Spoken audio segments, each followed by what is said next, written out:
Për këta mrapën këtu e kam fjalën kur them se opozita është bo e dopt, e paaft, e lehtë e manipulueshme. Pranon pothuajse çdo gjë që propozon Albin Kurti dhe rrethi i tij. Që unë shoh si një logjik pushteti me prirje autoritare dhe me mision për me funduese me shkatërru këtë Kosovë, duke e keq përdorur diasporën në çdo kuptim. Unë s'kisha pranuar me u zhvillu zgjedhjet e diasporës në ambasada e konsullata që realisht janë nën kontrollin e këtij pushteti, të Donikës, të Albinit, të Demra Mihalit. Brinën për paposta me pranu një proces të tillë pa garanci serioze kur se kisha bo.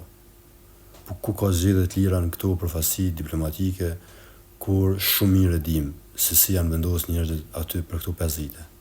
Si me besu neutralitet kur administrata, hierarkia dhe klima brenda këtyre institucioneve janë të njanshme dhe me e keqja, sikur të vuan të veç opozita, hajtë se s'do t'u ndaja dënimin politik.